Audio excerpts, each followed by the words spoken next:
Welcome to Theater Adult. How you doing? We got anyone who went to college for musical theater? Yeah? Yes? Are you still doing it? Yes, but as a teacher. As a teacher? Okay. High school, sure. So, talk to me. Do you ever feel conflicted when you see people who have big dreams and deep down in your heart you go, you are not talented enough to do this professionally?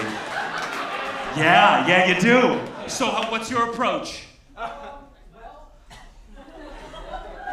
to be realistic. You try to be realistic. With like a freshman in high school, you're like, hey, let's talk facts and objectives. They have acting coaches. That's like the kids who have SAT tutors in high school, and you're like, that doesn't make you smart. So do you feel like you give them a realistic view of the world, or do you let them go out there and fucking fall on their face? What is your job in this world? I try to be realistic with them, and then they'll be like, oh, I can't believe you didn't give me that role. I'm going to go and pay $500 to get the role that I want. Oh, they're gonna pay for the role. Can I be honest with you, that does seem like a pretty realistic version of the world. Yeah, it's called a Beanie Feldstein.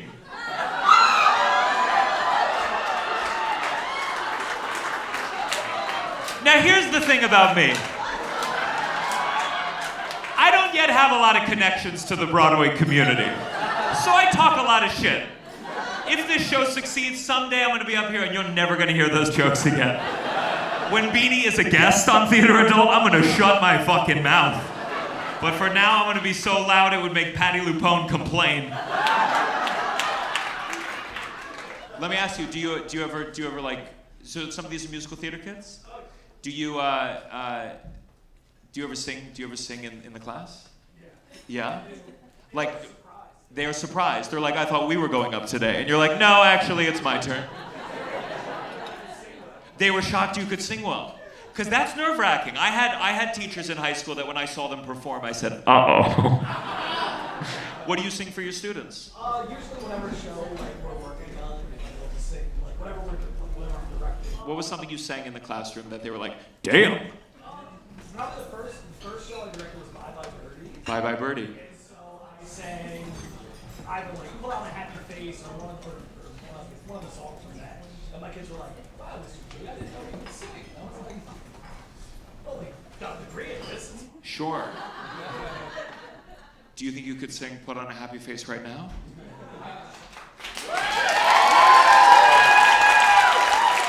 Because I have a phenomenal accompanist tonight.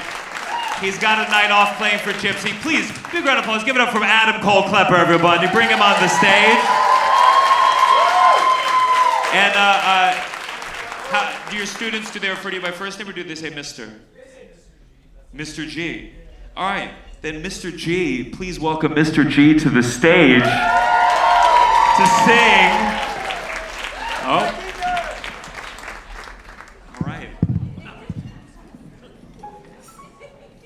All right, Mr. G. I don't know the lyrics. I don't have them off the top of my head. I got him here.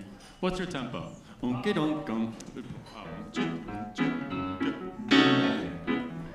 Okay. So students are straggling in. They're like, shit, I didn't practice. Oh, he's singing today. Thank God we don't have to do any work. We love your singing, Mr. G, please. Gray skies are gonna clear up. Put on a happy face. Brush off the clouds and cheer up. Put on a happy face. Take off the gloomy mask of tragedy. It's not your style. You'll look so good that you'll be glad you decided to smile. Pick out a pleasant outlook. Stick out that noble chin. Wipe off that full of doubt look. Slap on a happy grin. And spread sunshine all over the place. Just put on a happy face. All right, give it up for Mr. G, everybody. Thank you so much for coming up. All right. Pretty good, pretty exciting. Someone did write me, because this is really nice. This is romantic.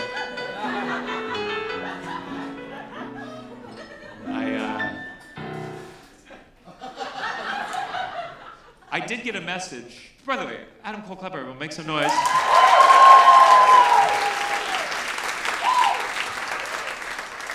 I did get a message from someone, because we've started to have people who come up and sing. Someone wrote me, they sent me it's a 12-year-old video of Wicked. Are they here tonight? Hi. Hi, what's your name? Ashley.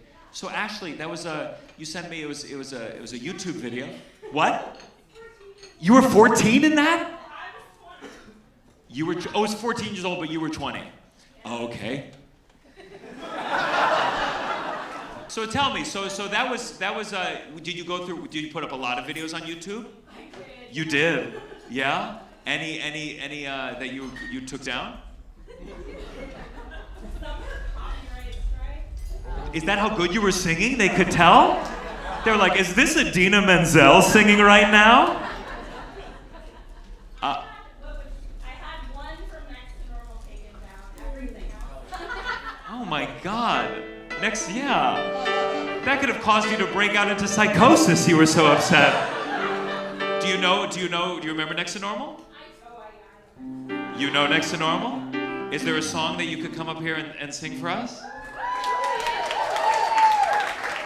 Okay, all right, Ashley, everybody. Ashley, what were you thinking? What song did you want to go with? Mountains? Oh God. No? Come on. I can do everything else. Yes. Okay. Ladies and gentlemen, Ashley singing Everything Else. Okay. I might need the lyrics. Oh, sure. have 'em here. We're going to figure this out. I think we'll get an iPad on stage. All right, I'm going to pull it up. Everything Else. Just so I have them in front of me. It's okay. I already had it pulled up, actually, on my phone. I believe you. Everything Else. Okay, so did you ever see this show? I beat you. I have. Have you seen it recently? It's on PBS for free. You can all watch it right now. Oh, amazing. Oh, you got it. Okay, great. You're Here a you hero. go. You don't mind cursing, right? No. Fuck no.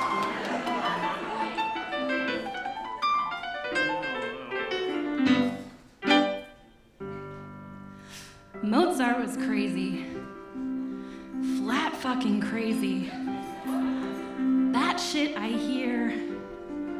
But his music's not crazy. It's balanced, it's nimble, it's crystalline clear. There's harmony, logic. You listen to these. You don't hear his doubts or his debts or disease. You scan through the score and put fingers on keys and you play. And everything else goes away. Everything else goes away. So you play till it's perfect. You play till you ache. You play till your fingers or fingernails break. So you like that recital or get into Yale. So you won't look so sick and you won't look so pale. So you rock the full ride and you got the lyrics. That's cool. And with all of this shit, and you graduate early and you're gone as of May. And there's nothing your paranoid parents can say. And you know that it's just a sonata away, so you play. And you play. And everything else goes away. And everything else goes away. Everything else does not go away. You still have stage fright 15 years later. Give it up for Ashley, everybody! Thank you! One more time! Thank you, Ashley. Thank you very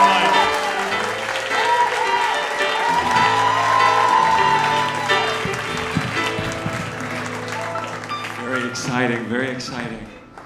Did anyone ever do a role that, looking back, you said, I should not have played that role? Yeah? What? Sebastian in The Little Mermaid. Yeah. And you were going full Jamaican accent with that? Actually, I did do the accent. Yeah, you did do the accent. You were 15? Okay, sure. I don't forgive you. Is there a video of it anywhere? somewhere under the sea. Who else? Someone else said? Yeah, what did you play? Speaking of Oklahoma, I was the Persian. I'm the whitest guy in here, and I played the Persian. Yeah, that must have been the palest cast of all time. Okay, do you remember what are the Persian's lines? Don't do the accent when you say them though, please. Oh, come on. No, I can't remember. I also had a stage kiss. It's the only thing I remember from Oklahoma. You had a stage kiss? Yeah. Who does the Persian kiss? Ado Annie. Oh, Ado Annie. Oh, wow. That's very inclusive of Ado Annie. That's really kind of a beautiful story. Going for a white Persian man, yeah. Anyone else? Yes, what did you do? We did a play that was written by my theater director. It was a very white school, and we opened as Africans in blackface. Oh my God, wait, I'm sorry, what show is this? Also, Alpha about like the first time that like Europeans saw a giraffe.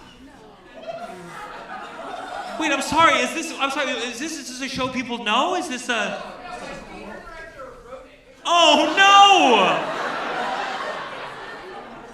It's one thing if you have, one Serbian in the show you gotta fill with the rights, but to write an original piece? Is that teacher still teaching?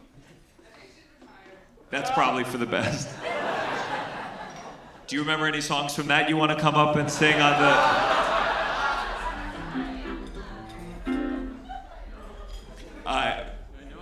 You know it?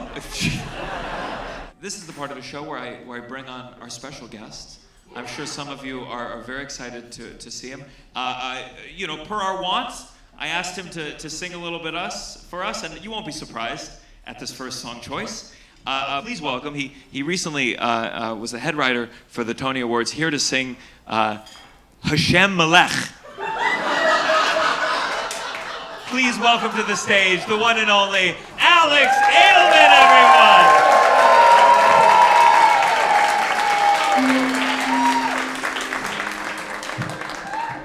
Does anyone know this song at all?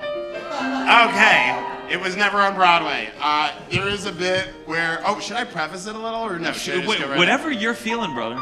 Okay, guys, Hashem Elach is like a standard, like feel-good, big-time Hebrew language song for like children, but it's got a fucking amazing hook. And so there's a guy named Gad Elbaz. And he sings, he's like a huge, in his own mind, huge entertainer.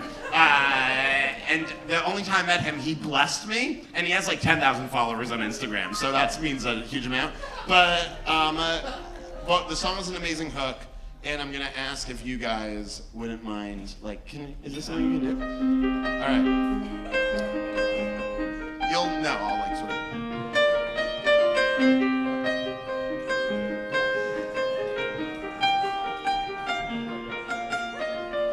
Hashem Melech, Hashem Malach, Asher Yimloch Leolam Va'ed. Hashem Melech, Hashem Malach, Asher Yimloch Leolam Va'ed. Hashem Melech, Hashem Malach, Asher Yimloch Leolam Va'ed. Hashem Melech, Hashem Malach, Asher Yimloch Leolam Va'ed. Alel Hashem Elokim. ויגדנו לתודה לרשם אלוקים ויגדנו לתודה י"ה י"ו וה' השם אלוקינו השם אחד י"ה י"ו וה' השם אלוקינו השם אחד השם מלך השם מלך אשר ימלוך לעולם ועד. השם מלך, השם מלך, אשר ימלוך לעולם ועד. השם מלך, השם מלך, אשר ימלוך לעולם ועד. השם מלך, השם מלך, אשר ימלוך לעולם ועד. אדילי לו, ואדון זה, ואדון זה. adidilo, viadonse. Hashem melech, Hashem malach, last time Hashem nimloch, le'olam va'ed. Hashem melech, Hashem malach, Hashem yimloch, le'olam va'ed. Hashem melech, Hashem malach, Hashem yimloch, le'olam va'ed. Hashem melech, Hashem malach, Hashem yimloch, le'olam va'ed. Alex Edelman, everybody, make some noise! A lot of people think it's religious, but it's just a smoked fish or a burning green gas, honestly. Just so you guys know, we cut 96 verses from that. We shortened it down. We only have so much time tonight. What do those lyrics mean? It means the Lord is king, the Lord was king, and the Lord will be king forever and ever, which is true unless he blows an ACL. It's a terrible injury. But yeah, Hashem is God. Hashem Melech means Hashem is king. And then the verses are, he's like so amazing, let us give thanks. And then the bridge, I realized 10 minutes ago when I Googled it, I was like, I don't know this Hebrew, it's in French. So I have no idea. And it's because the singer is like Moroccan Sephardi, so the bridge, I was like, I don't know this Hebrew. I guess I must have spaced that day in yeshiva. But Does it change theme? Is it like God likes cigarettes? Yeah. I think it's like in French, I'm like, it says just kidding, hail Christ. Like, I don't know what it's going to do. I'm just kidding. I love it. Very early on in the song, you did turn it out to them, and I was like, I don't think they know the words quite yet. I was like, you guys know it? So you did you sing a lot of Jewish songs growing up? Yes, a lot of the. It was the only way they could get people to focus in synagogue. They were like, and now here's the bridge. Here's the bridge. It's about threshing wheat. You're gonna absolutely love it. So, sure. Yeah, there was. In a way, is that it's using art to manipulate people into following whatever tenets help those already in power? Oh, I mean, that's never. Sorry, fun question for the beginning of the show. No, not at all. So, okay, talk to me about how often did you go to temple as a kid? Every single day, 3 times a day. Okay, I'm sorry. Wait, you countless fucks in the theater community. I'm sorry. Would it be more okay if I prayed to like Joe Iconis every single day or something like that? That wasn't a joke. No. 3 times a day? 3 times a day, morning, brunch, and. Yeah, I figured it wasn't all at 7, 8, and 9. Shabbos, Mincha, and Maariv, which is like morning service, afternoon service, evening service, and sometimes like 4 times on special holidays. If it was like Arbor Day or something like that. Yeah, it's a holiday. We get to go a 4th time today. Yeah, we get to go a 4th time. So much fun. But I went to school in the temple, so that helped. Oh, sure. K through 12, so you just like pop down. I was a pretty good ice hockey player, so I went to visit another. This is the wrong place for the ice hockey conversation. No, you can do a sports adult. Yeah. That's right. I was an ice hockey. I was not. They had a Catholic school nearby, and I got recruited to the Catholic school, and they made a big deal about me not having to go to chapel, and then they made an announcement for chapel, and to make me feel comfortable, they went, except for our visitor today, Alex Edelman, he is a practicing Jew. And everybody looked at me, and I'm like, this is the wrong place for me to go to school, you know? And then you had to play them in hockey after that. Yeah, or on the same team, some of those kids, which was worse. They call me Yarmulke Boy. Which was, wait, hold up. Yeah. So I heard some like O's. That's a pretty nice one in terms of all the slurs the Jews have been called. Yeah, but here's the thing. I didn't wear a yarmulke, so that's a little bit. No. It was, Okay, sorry to do one more sports thing. My school, we played a Jewish school. And we would always win because they had yarmulkes on, and the yarmulkes would fall off, and they would prioritize picking up the yarmulke over the game, and we destroyed them. So there was a guy on our team a guy who played basketball for us, and once he dropped his yarmulke on like a play that was gonna win the game, and he looked, and I saw him make the sip like fuck religion, and just like went for the layup. And it was fantastic to watch him like prioritize the earthly world instead of the heavenly one. It was really cool. That's a beautiful moment. Yeah. Okay, so would you consider yourself to have been a theater kid in some capacity? Yeah, within the grounds of what was available to me. Whenever I loved like comedy. I loved comedy music. I loved whenever comedy edged over into like. It edged over into theater. Like I love Tom Lehrer, who just passed away this week, and he was wonderful. Do you know who he is? No, I don't know who that is. Oh, he was a brilliant. He was Kennedy's favorite comedian, and then he quit to teach math for 60 years, which is like truly like an amazing guy. Wait, Kennedy? Yeah, Kennedy's favorite comedian? This guy died. He was 97 or 98. Okay. And like, yeah, he was really funny, really brilliant, super like far left, and a lot of his songs are about like how dumb it is to send a guy to the moon and what a waste of money it is when we have people starving. Like he had songs. And Kennedy loved that. He's like, yeah, I'm sick of sending money to NASA, by the way. I think by then he was, I can't remember if by then Kennedy was dead, but like, yeah, he was really, do you remember that? Oh, about Kennedy dying? Yeah. I do remember, what's his name? Vaughn Meter. Oh my God, Vaughn that's Meter, a great story. Famous comedian. He basically, his career took Vaughn Meter fan now. Oh my God, your parents have a Von Meter LP. I swear to God, you're like, no they don't. Ask them, they do. His whole act was a JFK impression, and he sold out, theaters. He was a He was huge hosting act. the Grammys the year that Kennedy was killed. He was supposed to, Yeah? yeah. Yeah, so that was his whole career, and then Kennedy was assassinated, and Von Meter, he ended up shooting himself in the head. He stayed in character to the very end. Do you know the That's Lenny a joke, Bruce, by the way. It was lung cancer that got do you him. know the Lenny Bruce story? The Lenny Bruce story. Tell the Lenny Bruce story, of course. Lenny Bruce is on stage in San Francisco. He didn't cancel his show the night that Kennedy died. And this is like a famous story about Lenny Bruce. And the funny thing is, okay, so Lenny Bruce is on stage, and the whole crowd is waiting because Lenny Bruce is like known as this like obviously commentator on like the world. And Lenny Bruce comes on stage and he lights a cigarette and he stands there for like 3 minutes, really milking the silence. And then he goes, "Poor Von Meter."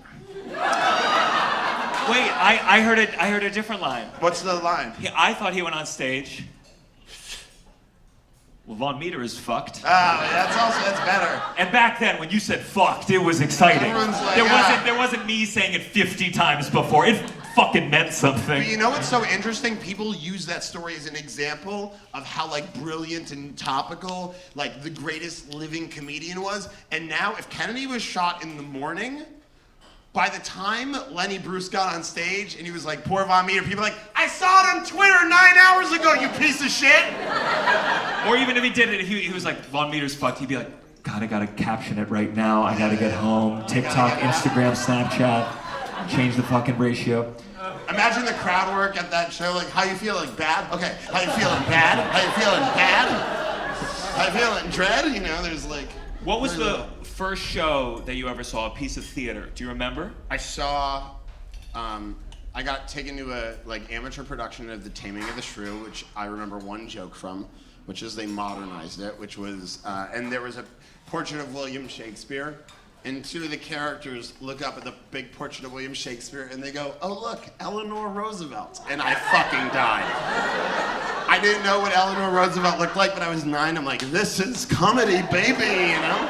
Wait, I'm sorry, were they riffing for a Taming I of the have Shrew? How did no this line I come in have there? no idea what it was. Also, but then I saw Billy Crystal's 700 Sundays. How old were you when you saw that? I was 15 years old. 15 years old. And I was like, oh, I want to do that. Like it changed my life in like an hour and 20 minutes. I was like, yeah. By the end, I was like, because I was a sports kid. Like, didn't really talk much, had like very little, I wore braces on my legs because I had an instep like this. And during the winter, instead of wearing braces, I could do ice skates because they're natural braces. So I sort of like grew up on ice hockey rinks. And so I loved sports for that reason. And I went to see Billy Crystal's 700 Sundays because someone told me it was about baseball. And I walked in a baseball fan and I walked out a comedy and theater kid. And I went to see That is like conversion camp for sports kids. Totally. It's the reverse, right? You turn straight kids into bi kids. But it's like,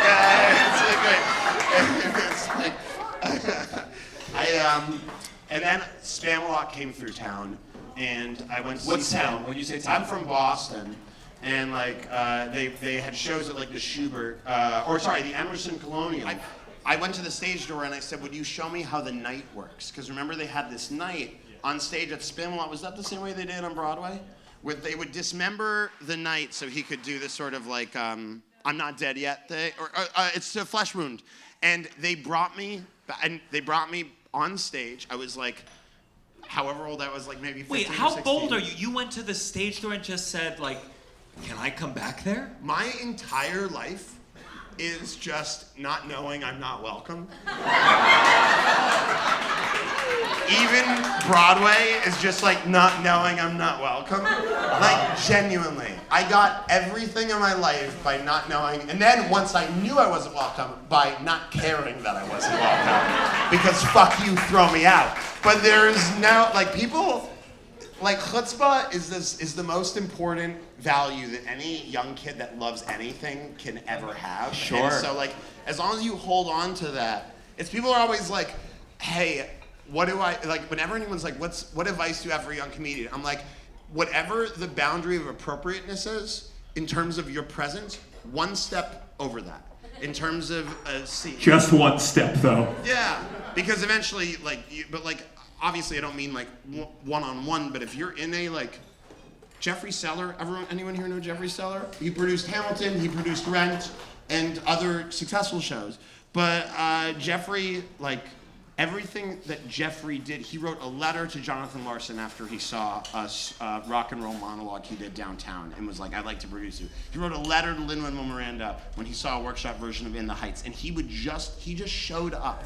And it's it's like the number one thing that any artistic kid needs to have is like just never like quitting, never being like discouraged. And so like I had that a lot when I was That's younger. very nice. Yeah. So had you done any shows up to this point? By the time that you saw Spamalot, by the time that you saw 700 Sundays, did you ever do a school production? Yeah? I just remembered this in the hallway. I did one show because I had the braces on my legs. I don't know if I've ever told an audience this story. Because I had the brace on my legs, my dad was like, he's gonna do hockey. And my mom was like, he's gonna do ballet. And I was like, okay, I have braces on my legs, Cheryl, and like, I'm like 6, 7 years old, and I'm the least coordinated kid. Usually that's the age you stop calling mom, and by her first name, 6 or 7. Actually, she was always like, please, call me Mrs. Edelman. But, but my mom was like, he's gonna do ballet. And she takes me down to the Brookline School of Music, and they're like, our ballet program only has girls in it at the moment. And my mom went, well, is there a rule that it's girls only? And they were like, no. And she's like, well, take my son. And so they're like, wow, so chutzpah runs in the family, 1,000%. I'm just gonna, and she was like, and the instructor was like, there were tutus. And she's like, he'll wear a tutu, he doesn't give a shit. And I'm like, Mom, please. And they were psyched because they were doing Swan Lake. And they needed a fairy, prince. And so what was supposed Wait, to it's happen, called a fairy prince. there's a fairy prince in Swan Lake, and there are 3 girls. Oh my God. Yeah, we'll clear the whole stage. Now, I didn't know we'd have... 3 groups of dancers, all girls. And I have a little brass baton with a star at the end of it, and I go over to I'm supposed to go over to the first group, tap them, dance with the first group, then go to the second group, tap them, dance with them, then go to the third group, tap, and we all dance. The song starts, I walk over to the first group, and I just hit the first group. And the other 3 start dancing, and it's not that hard, but she starts like crying, and then they all come to the middle, and I'm like, oh, I can just end this really quickly. So I go to the second group, and I hit someone, and then they like immediately scatter. And instead of dancing, I'm like, I'll just go to the third group. So I go to the third group, and they're not waiting for me. They're running around the stage, and I'm chasing with a baton. And my dad, you can see my dad is holding the video camera, but he's laughing so hard that it's shaking. So I saw that, so that was the only production. And that's why they're like, yeah, he's made for hockey. Yeah. Let's put him back in hockey. Oh my God, that's. I want to see that. Don't you clap for low-grade assault from a 7-year-old, you know?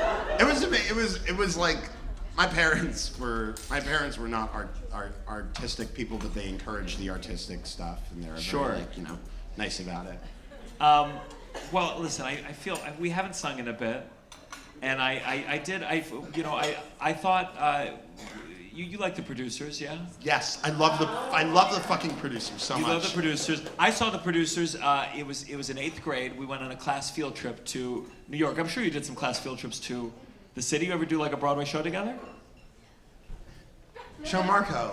I don't know a lot about our community. Yeah, we fit the shows in between the afternoon temple visit and the evening temple visit. There was no theater in my first concert was a group called Uncle Moishe and the Mitzvah Men. That is what you're dealing with. This is not like... I know Uncle Moishe. My girlfriend loves to tell people what Uncle Moishe is. Uncle Moishe is that she's... By the way, Adam Cole Clever, he said he knew every song we could play tonight. Do you want any Uncle Moishe? Yeah, right.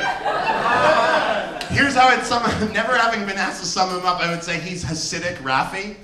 Okay. Yeah. He's like songs for children, but they're all about like sharing and cleaning up and, you know, and never eating bacon.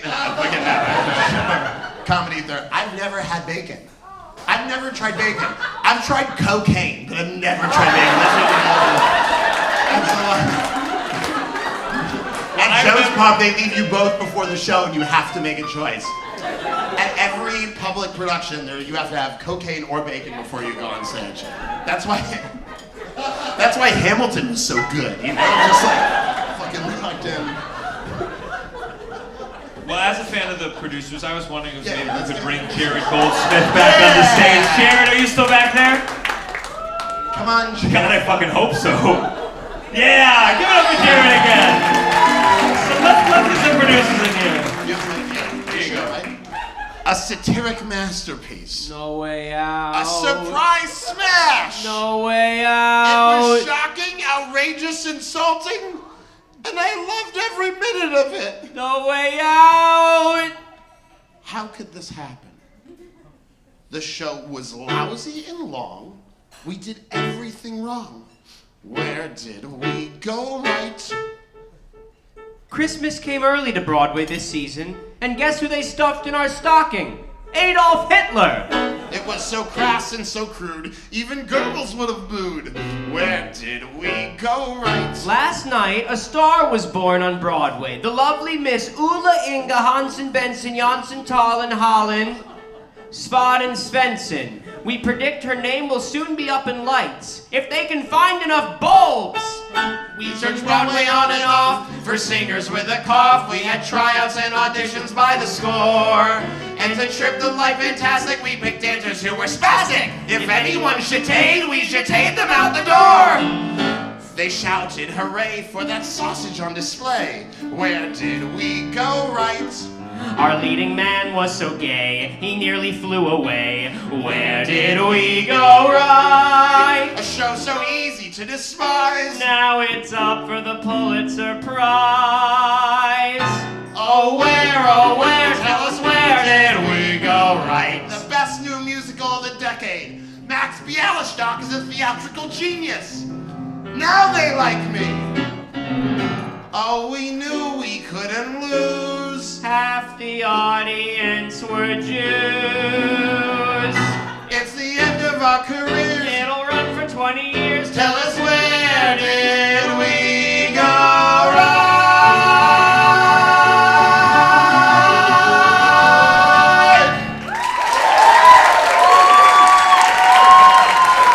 Jared Goldsmith, everybody. Give it up for Jared one more time.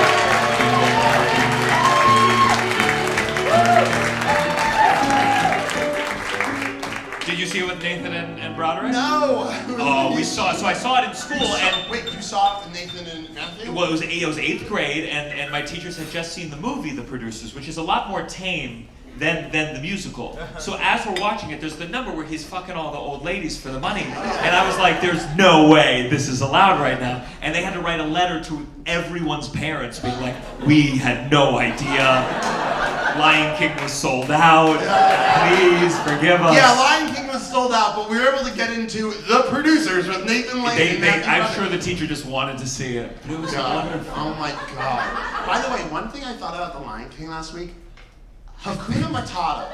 They sing it to, they're like, it means no worries. They sing it to him 5 minutes after he watched his dad get trampled to death. Sure. And they're like, just don't worry about it, buddy. Why are you so stressed about watching your dad murdered by a herd of antelope and your uncle? It's the craziest thing.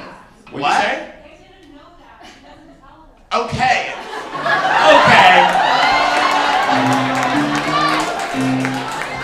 I forget. He's like, I've also been thinking about The Lion King. It's still insensitive. You don't know what's going on in somebody else's life, okay? Hey. What do you want him to say? Hey, Matata, it means worry.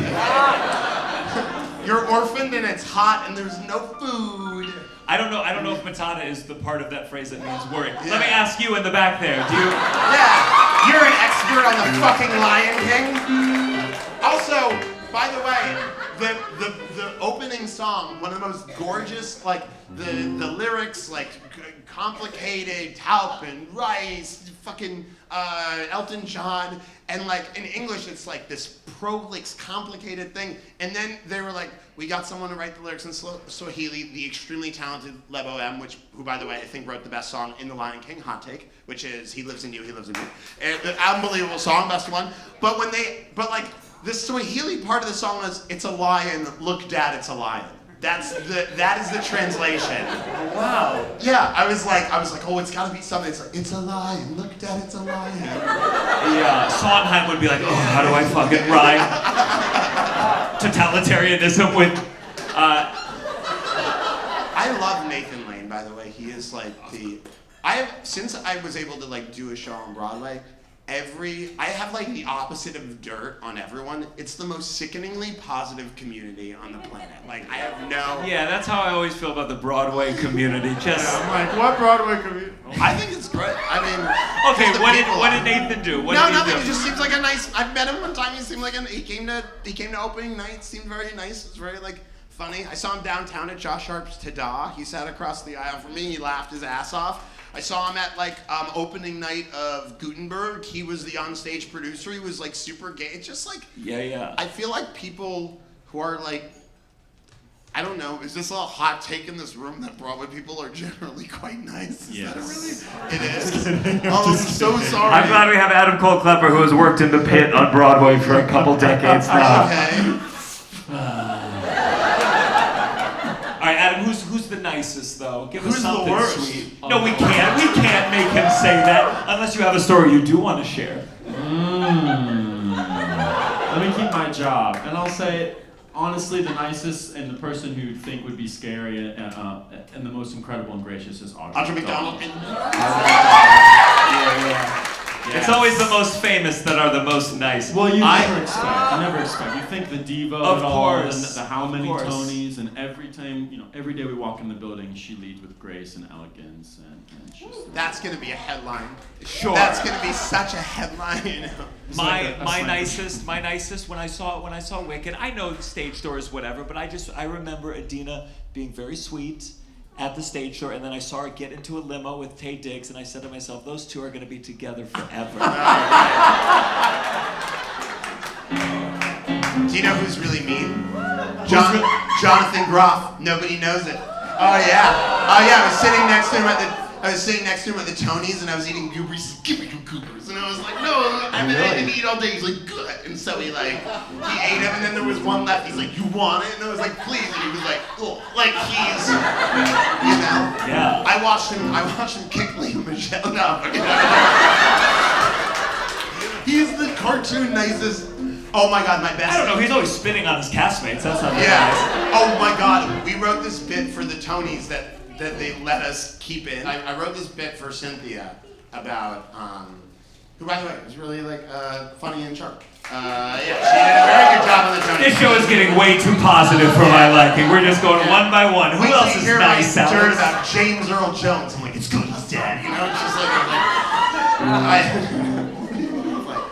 But we wrote this bit for Cynthia about about spitting, about Jonathan spitting, and one of the lines was, "Please welcome a man who makes everyone wet," and they were like, "Are you really gonna do that?" And I was like, "Yeah."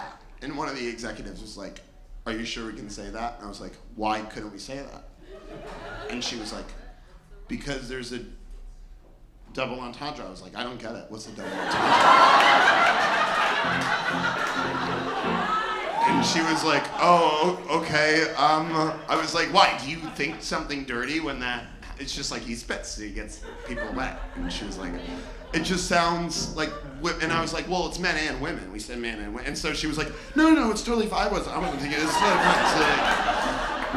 What did you go to college for? I went to NYU. I went to NYU for English literature. I couldn't get into the theater programs. You couldn't get in, so did you audition? No.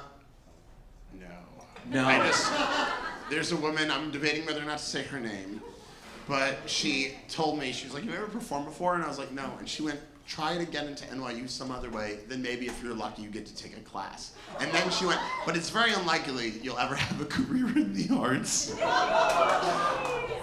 their name Mr. Mary G? Jane Walsh, but yeah, fuck you, but no. Wait, so, okay, but This hold on, woman, in this yeah, teacher's sure. defense, you basically said, "I've never done any of this. Yeah. I I was doing stand-up comedy in the evenings when I was in high school, but I was terrible. And Do you remember some of your early jokes? Oh my God, I had one joke where I had one joke. Well, a lot of open micers have one joke, one good joke. And my one good joke for a long time was I would describe a scene from The Godfather where Sonny Corleone gets gunned down at the toll booth in graphic detail that was horrifying to hear from a 17-year-old. And then I would go, "If that's not the best commercial for Easy Pass I've ever seen in my life." See, it's my one good joke. It was fine. That's pretty good. Pretty good. It's really funny until I discovered that a comic named Alan Havey did a version of it on The Tonight Show in 1983. And so, somehow his joke predated Easy Pass or something like that. But Yeah, when you I were found walking out- up at open mics like, "Well, I guess Von Meter is fucked." Yeah. Okay, so you're doing stand-up comedy.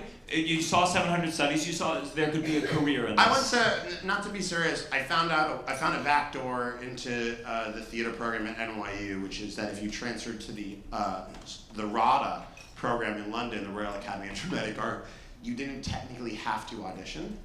So I did not audition, and I transferred in, and I was in these classes with all these lifelong theater people practicing fencing, and they're like, "What the fuck are you doing here?" And I was like, "I guess I just read the terms and conditions a little more carefully than everybody else," which meant they really loved me. But it was amazing. There's this theater in London called the Soho Theater, and it's the best theater in the world as far as I'm concerned. Did you feel like you had to catch up to those kids, or did you figure it out pretty quick? I mean, they've been doing it for forever. I figured, first of all, that I could, if I could make the choices that they were making on stage so beautifully before I went on stage and write something for myself, that'd be really interesting. And then I realized I could write for some of those kids, and I did wind up writing for some of those kids. And I put a couple of them in a sitcom that I worked on, a CBS sitcom. I got that. I figured out early that I could write for more talented people, and then I would watch them very closely and see what they did that I liked and write it down, and then go back to the dorm and dissect why I liked it. And then after enough studying, you're I think for comedians, not to be too granular, you have content in your aesthetic, and one of the things is always going to be ahead of the other. So my content was there first, and I worked hard to get my aesthetic to where that was going to be. But I just watched for a long time and didn't try to that was the time once I was in, I tried not to take up too much space. Tried to just listen and watch and steal from the best kids in terms of what they did. And some have really lovely careers, and some have really. Did you ever do a show part of that program? What do you mean? Do you ever do a play? No, I'm kicked out. Do you all ever the do a time. fucking play in this entire goddamn thing? I've never done, except for the solo shows, ruined for myself. I've never done a play. I've never done a musical. I've never been. I'm sorry. I have a fucking Tony. Is that okay with you, lady? There are other ways to be involved. Clearly. Would you say that you I struggle don't with sing. like notes and Yeah, see, I don't really sing. sing. I can never really Sing. What I couldn't do is Sing. I have trouble with them. No. It goes all around my Throat. It's a terrifying Sing. See, I really couldn't hear which note was lower or was Higher. Which is why I disappear if anyone says let's start a Choir. Hey, when I begin to Shriek. it's a cross between and a Scream. quiver or Moan. it's a little like a Grow. record player Grow. but doesn't have its Tone. Oh, I know you're thinking what a crazy Ding-a-ling. But I really couldn't Sing. I could never really Sing. What I couldn't do is Sing. So I thought I'd sing a little bit now. But don't leave, Alex. I want to ask you more about the Tony Awards after this. Okay.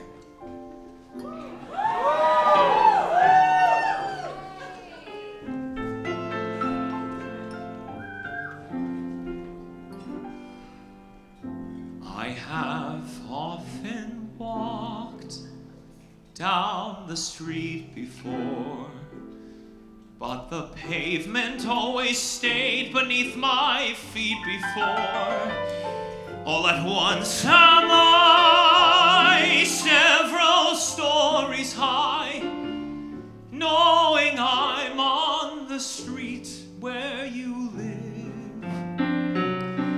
Are there lilac trees in the heart of town?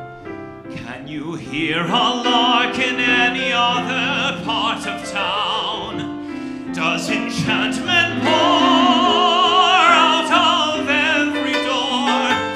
No, it's just on the street where you live.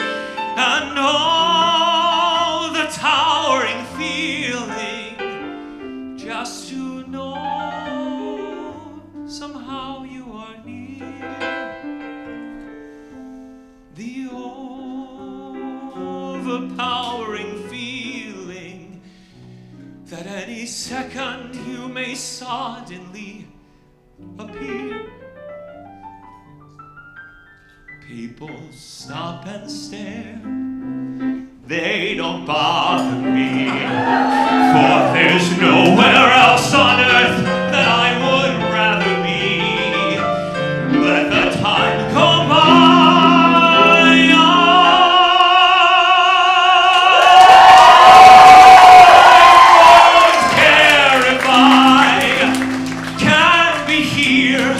On the street where you live.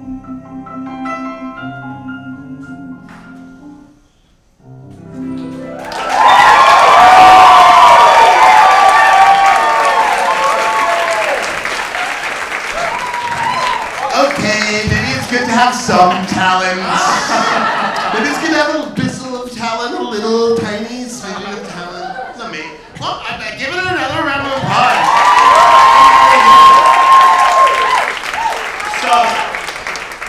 So let's get to you. So you wrote for this last Tony Awards. Oh my God. You were the head writer. There's a guy named Dave Boone who's the head writer. I just wrote all of Cynthia's stuff.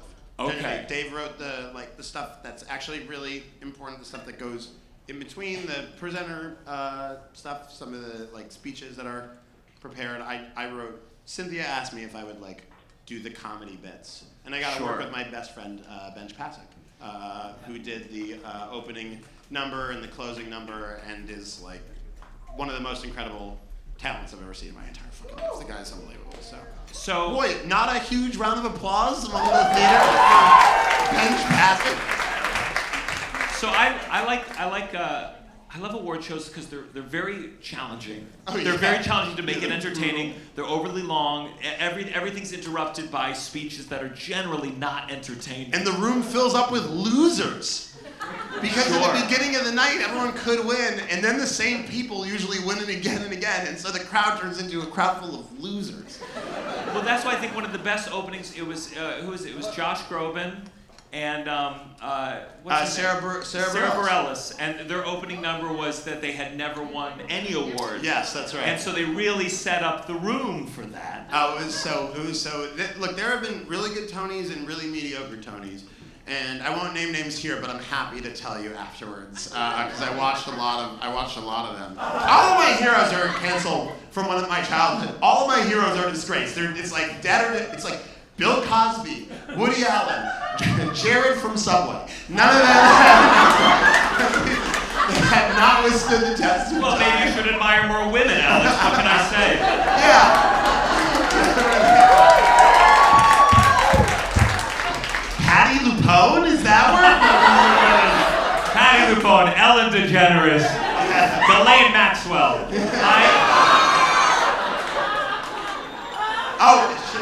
I was like, for a while I was like, who's Elaine Maxwell? Like, oh, you pronounce it correctly. There you go. God, the Upper East Side's a real magnet for the no goodness. Yeah. So when you approach the Tony Awards, when you were approaching, Cynthia, obviously everyone just wants to hear her sing. Well, you know what? I didn't want to just have her sing, although Benj and Justin and Mark Shaman and Scott Whitman, who co-wrote all the stuff with them, by the way, those guys, we're putting together. We want to make it feel like a communal thing, and so everything was through the lens of like, let's do a thing for the community. Let's do a thing where we brought in a guy named Tim Murray to help out, who's done these amazing videos that were pitches for the Tonys. Tim Murray, I went to college with Tim. He's so funny. He was doing these videos that were jokes about what should happen on the Tonys. And of course, one of the executives was like, oh, we gotta make sure we don't do what this guy, And I was like, no, let's bring that guy in. And so it was actually Benj Pasik's idea, and we brought Tim in, and we had a bunch of people like Larry Owens and him and Joy Johnson. I did call you and ask if you. You did call me. I went, are you in town? Because I love. Are you in the opening of this? You're in like, the opening of the Tonys, I was going to London. I think the night of. Yeah. And I almost canceled it. What would have been my line? The line was gonna be, oh my God, this is so horrible. The line was, can you fire Patty Lupone out of a human cannon? Oh! But then that was before it happened. I was back for that. By the way, then they're like, we have to change that. I was like, why? We wrote lines for all these celebrities to make cameos, and then we thought it'd be funnier. But we have lines like, tell me them. For oh my God. Cynthia, we need to reschedule. We're on at the same time as the Knicks. And then this is for Nathan Lane and Matthew Broderick. And Cynthia would go, I think it's impossible, boys. And Matthew would say, let's do it in a month. We'll sell the trophies in Times Square and make a killing. We'll cut you in 70-30. And then Cynthia says, I don't think we can do that. And Matthew goes, fine, 60-40.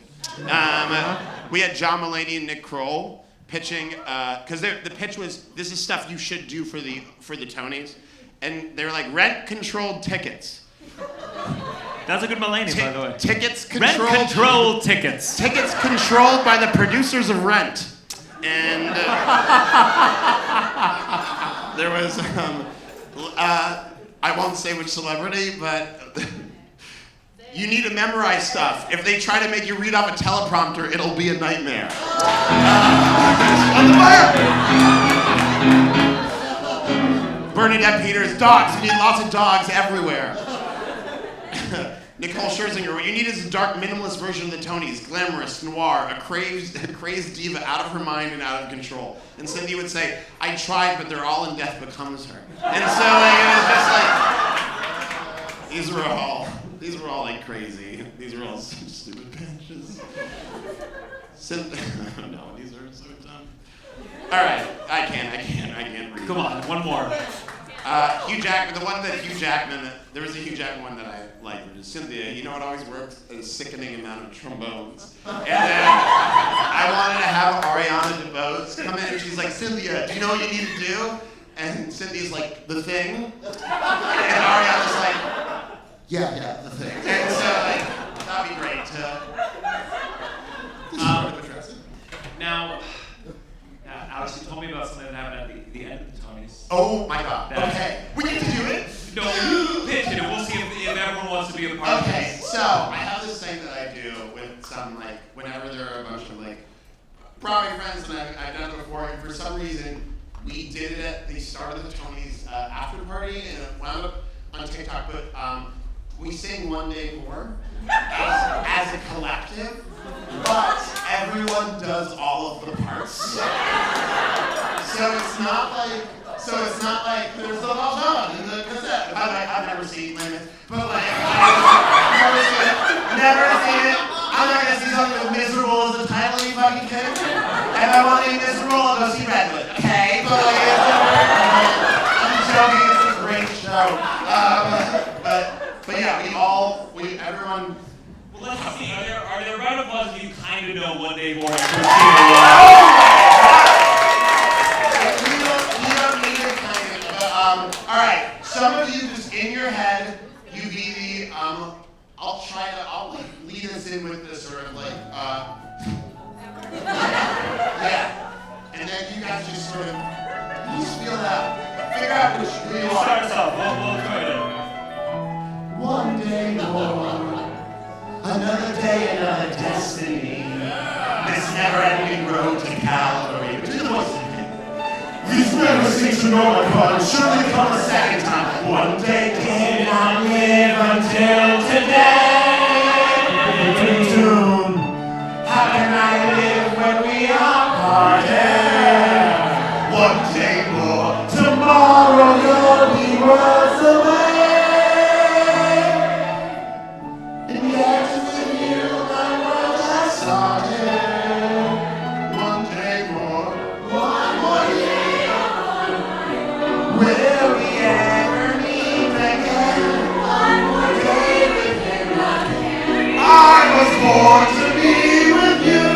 What a life I might have. And I swear I will be true, but he never saw me there.